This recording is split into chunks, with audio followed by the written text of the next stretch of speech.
Hey, everybody. Welcome aboard. This is Smiles Lewis. You are tuned into another live edition of Anomaly-NOW, straight out of Austin, Texas. I'm your host, and it is another Wednesday. We are live, 7 p.m. Central Standard Time here in Austin, Texas, via our Anomaly Archives YouTube channel, our Twitch channel, our Instagram, our Facebook, some other places too. Thank you for joining us. If you're tuning in live, really thank you. If you're listening later or watching later, thank you. I hope you're doing well wherever you are, whenever you are. It's another hot day here in Austin, Texas, and despite the heat, having a good time. Really glad to be here. Thank you for joining us. There is so much to cover tonight, and I do want to remind folks that we have our new Flipboard with all the links. It's updated pretty much daily, but what I really mean to say is we have our new Anomaly Archives monthly lecture series through our Patreon account. If you are not a Patreon member, please consider becoming one. They have various tiers, $1 a month, $2 a month, $5 a month, $10 a month or higher. At the $10 a month or higher level, you get access to new live online lecture each month and the growing back catalog of past monthly lectures, and we hope you'll consider that. You can go to anomalyarchives.org for more information about that, or go over to patreon.com/anomalyarchives. That kind of looks like this, or at least this is the page for this Saturday's first inaugural monthly lecture at the Anomaly Academy cadet level of $10 a month. This is going to be a presentation by Brent Raynes on a lifetime of exploring the UFO mystery and its psychic components. Brent is no newbie to this UFO scene or the paranormal scene in general. He's a researcher, investigator, author, editor of Alternate Perceptions magazine, which is one of the longest running paranormal UFO related magazines still going. And he's a free thinker when it comes to reports of anomalous phenomena. So if you go over to patreon.com/anomalyarchives, you'll find more there about the different membership levels, as I mentioned. And we really encourage you to sign up at the Anomaly Academy cadet level of $10 a month. I know everybody can't afford that, but anything helps. Everything helps. You can also join for free. Just get updates on what's going on. And if at some point you decide to become a paying member, that's great. Tonight, we are not going to be talking about little miniatures that people are trying to pass off as military men around a crash saucer. Don't know the full story on this yet, folks, but yes, there is this picture over here on the right, which is a black and white photo showing 3 or 4 different army men, literally like as in the literal plastic army men, military miniatures from one's childhood, perched around a supposed crashed UFO. This photograph is making the rounds, and some people are buying it, others are not, and are doing a good debunk on, look, how likely these are to, in fact, just be little miniatures. Okay, so enough of that. as usual, you can go to our Flipboard and you can find all the links that we'll be talking about here and some others that we won't have the chance to talk about. But I'm going to dive right into what I want to share with you tonight. I am so excited and happy for the National UFO Historical Records Center in Rio Rancho, New Mexico. That's David Marler's personal archive that has grown into the collective archive of CUFOS, the Center for UFO Studies, with all the collections from NICAP and APRO. All these classic old UFO cases are being archived there. Such great collections from honorable historical researchers have made their way there. And just yesterday or the day before, actually on June 24th, the press release went out, I believe. The day after. For immediate release, Rio Rancho Public Schools and National UFO Historical Records Center announced groundbreaking partnership. This is pretty cool. I'm so happy for them. This is a great next step. It appears that the massive collection that Marler and his associates have amassed is going to be housed in some local school facilities. And they have partnered with the local schools and are going to be allowing public access to the materials and by appointment only. And this is just a great next step to give them more room to expand, obviously, because they have even more collections on the way or in the pipe, as one might say. So I'm really happy for them. This is great news. We'll have the links to this announcement and the video news accompanying that in tonight's show notes. And for all future show notes, so for those that don't know, you can go to anomalyarchives.org and you can see a directory for all the past Anomaly-NOW shows, links to all the past Anomaly-NOW video shows and audio shows. And starting, I think, with when we relaunched in January 2023, and even a couple of back episodes, we have specific pages there for each episode that have all the show notes. So going forward, I'm probably not going to be putting the show notes at all the different locations or the YouTube version. But so you'll be able to click I'll put the link to the show note page that'll take you to our website. But moving right along, good and bad news in the realm of libraries. I know so many of you track what's going on, the fight to ban books, the fight for freedom of speech and freedom of access to information. And I realize this is perhaps to some a very complex issue, and maybe you don't fall on either side very strongly. Maybe you're a fence straddler, but this article over at texasobserver.org, a small town Texas librarian's big stand against book bans. In Llano County, a local librarian fought back against censorship, prompting a federal court fight and national recognition, but losing the job of her dreams. And the article says Suzette Baker from unincorporated Kingsland was feted recently by the Authors Guild in New York City as a, quote, champion of writers, unquote, the first ever recipient of a national award established to honor librarians who fight book bans. In 2022, she was fired from her job as a Llano County librarian after resisting orders to ban books and protesting against censorship.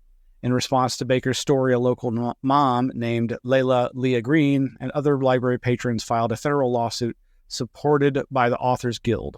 In 2023, they won a court order that forced county officials to restore 8 of the 17 titles that had been removed from library shelves.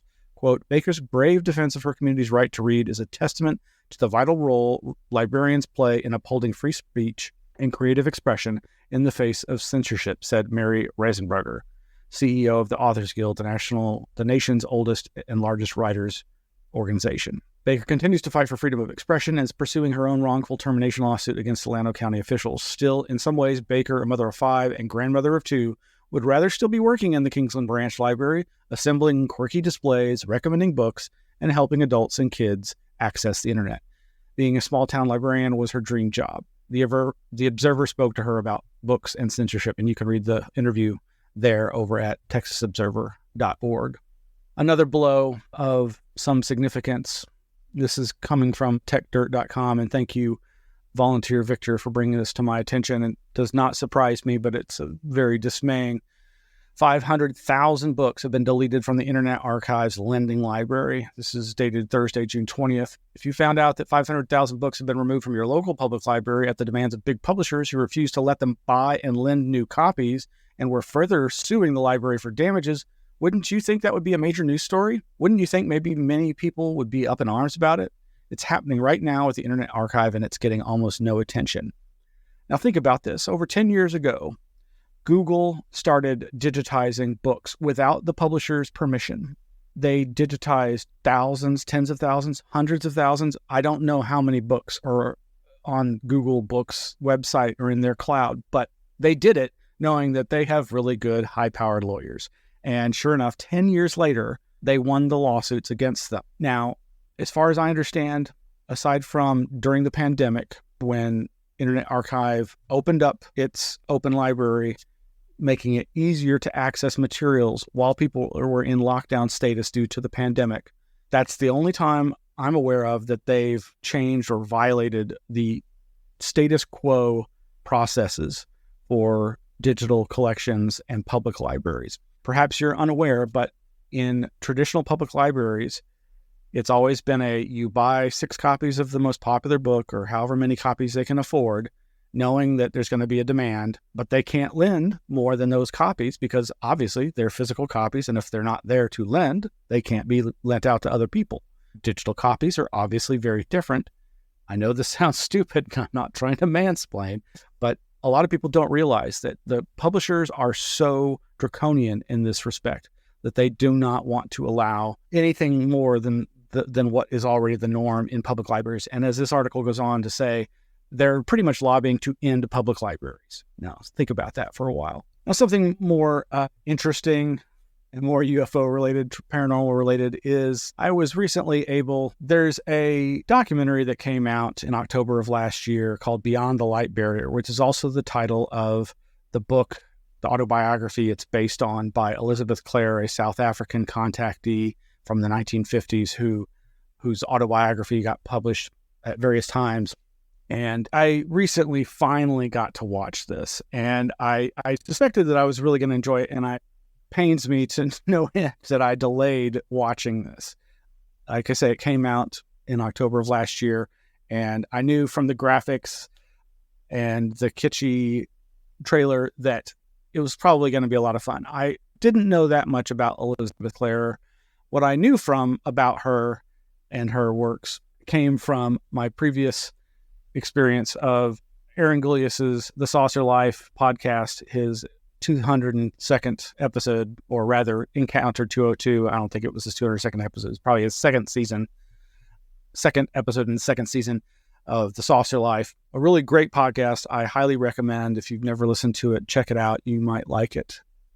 But he did an episode. It's only about 30 minutes long, very easy to digest, that goes into her books and her story that came out in the 1950s, and the book Beyond the Light Barrier that was published a little later.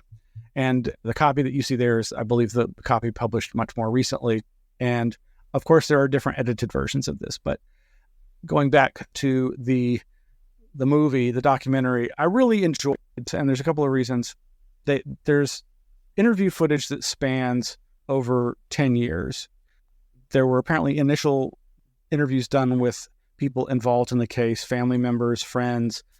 There are people associated with either believers or debunkers, going back to interviews done in 2010 to 2012, and then more recently, other interviews done. And it has a lot of stock footage of note. There's a couple of things that I'm kind of curious about why they included, but it all worked really well for me. I very much enjoyed the very odd production approach. It's hard to explain, but the narrator is seen throughout, this South African man who they show times in the clips, and they show him throughout the movie, and he doesn't speak until the very end. And he, as a black man, finally reveals the significant changes made between the original manuscript and the earlier versions of the book to the versions that have been released over the last couple of decades. And even the cleaned up versions have very problematic racial overtones.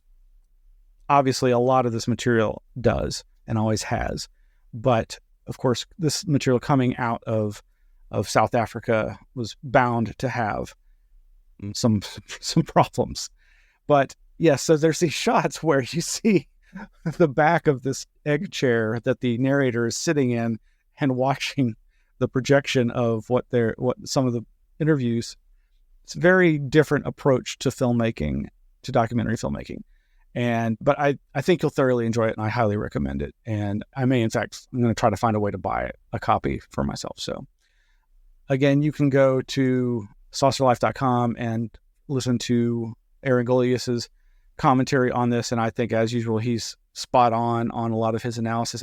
I feel like there was another episode that I haven't dug up yet where he maybe went in deeper on this case and talked about the South African, I don't know if he's technically a shaman, but the elder who is himself problematic, though they don't really go into that in this. But I feel like it was Aaron Golias's other podcast maybe that went into that, but perhaps I'm misremembering. Meanwhile, that mysterious figure, Isaac Coy, is working away. This is the guy, Isaac Coy, who is the pseudonymous barrister in the UK who is constantly working with others to digitize old, rare materials, largely newsletters, periodicals, but also books dealing with UFOs, and also making finding aids in this form of databases, digitizing those texts, OCRing, optical character recognition for those texts.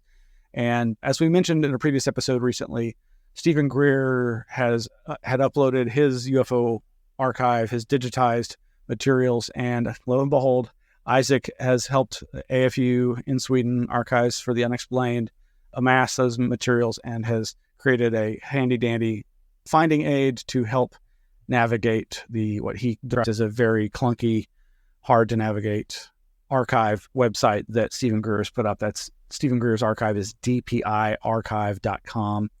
Meanwhile, I think we also last week or the week before reported on his having created a valet bot. Well, he's working on a Grant Cameron bot.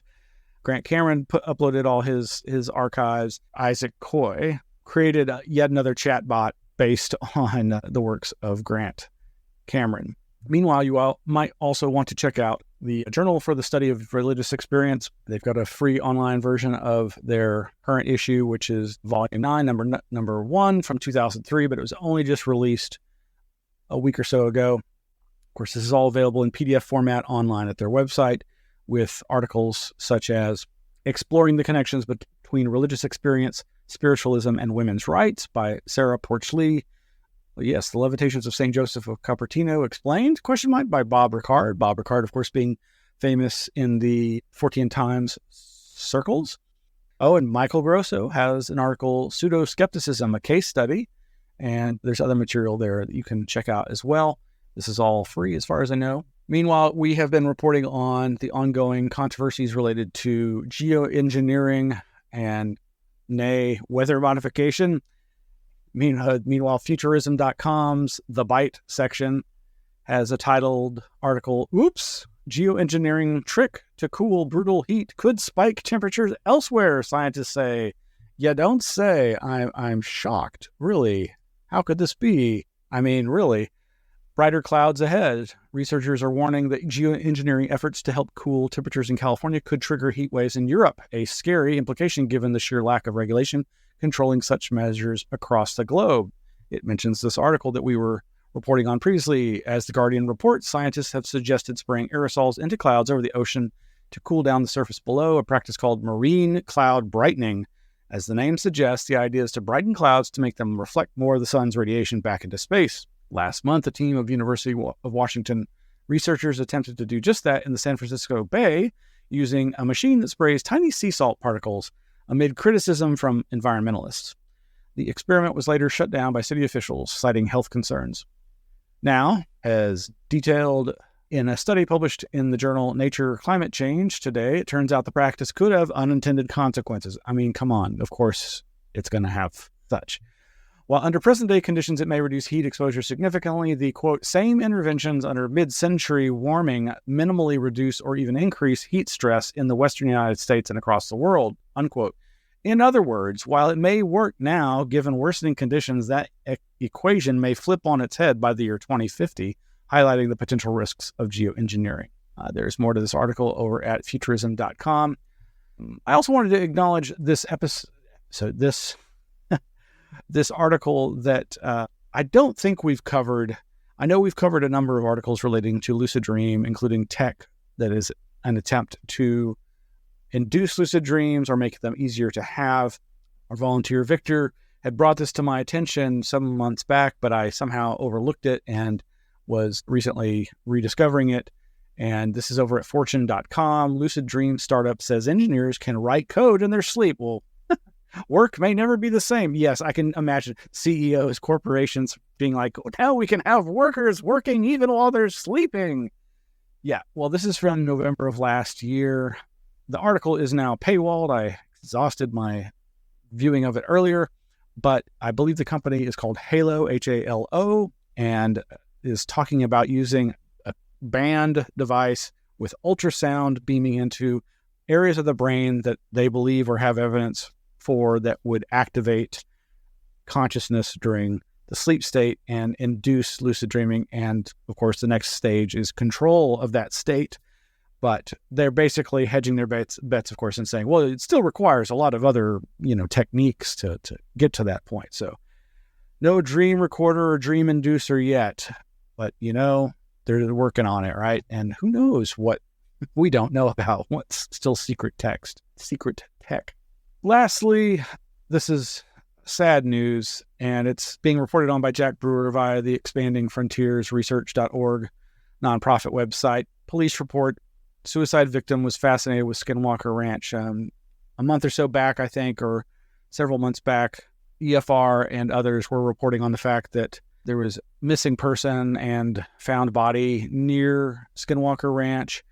And sure enough, it appears that this person had become obsessed with, fascinated by, and had been scouting it out, maybe trying to find a way onto the property, and unfortunately took their own life. The individual's name was Andrew Crow, and, quote, he was formerly of California and 61 years old. Records obtained suggest he parked his trouble-prone Harley-Davidson on the side of the remote road before walking away. 38 special in his possession. Police believe he used the gun to end his life. The revolver was found at the feet of the deceased, 5 rounds of ammunition, one of them spent, still in the cylinder. He had left a suicide note and a number of handwritten pages, including some drawings, and these were all addressed to Thomas Winterton, who is, quote, among those who financially benefit most from their involvement in Phenomicon. Uintah County records obtained by Expanding Frontiers Research indicate he was issued over $5,800 for the 3-day conference in 2023. We've reported on the efforts by EFR to bring to light the fact that what they feel strongly are fanciful speculations, non-science nonsense, and paranormal claptrap, and shrouded in a veil of science is being supported literally to the tune of $215,000 in 2023 by the county there for this Phenomenicon. I would just say it's a very interesting article. It's worth a read. Obviously, Jack Brewer is a very much just the facts man kind of person. With that, I do have to say, if you or somebody is experiencing a crisis and has suicidal thoughts, please contact this number. National Suicide Prevention Lifeline is at 1-800-273-TALK. That's 1-800-273-8255. Or you can, I believe, text or quick dial 988. There's a ton of great stuff you can find at the Flipboard and our Anomaly Archives website. We've got these great lectures coming up starting this Saturday with Brent Raynes, and then next month in July, we've got Professor WHAM, who's just given me the title to her presentation. I don't have it handy, but I'm so excited by what she's going to be talking about, and we'll be publicizing that soon.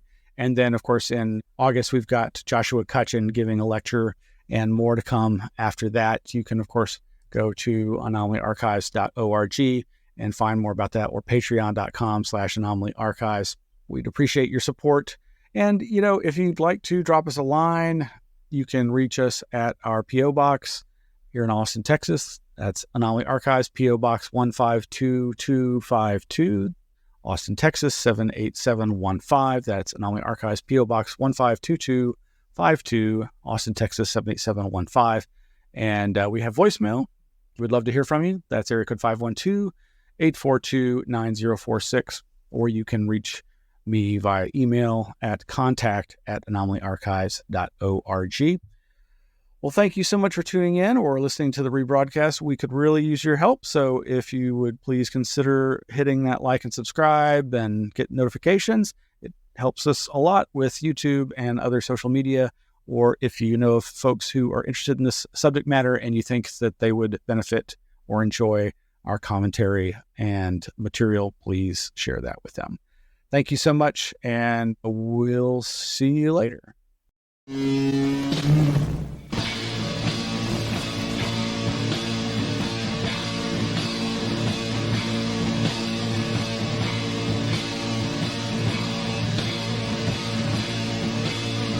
Agent Morris with the NSA. There is something real here. Do you believe that our government is in possession of UAPs? Absolutely, based on interviewing over 40 witnesses over 4 years. And where? I know the exact locations, and those locations were provided to the Inspector General and some of which to the intelligence committees. I actually had the people with the first-hand knowledge provide a protected disclosure to the Inspector General. Biologics came to some of these recoveries. Yeah. Those could represent exquisite new adversary technology. Non-human, and that was the assessment of people with direct knowledge on the program I talked to that are currently still in the program. The government is covering up some level of its knowledge and understanding about what some of those things are.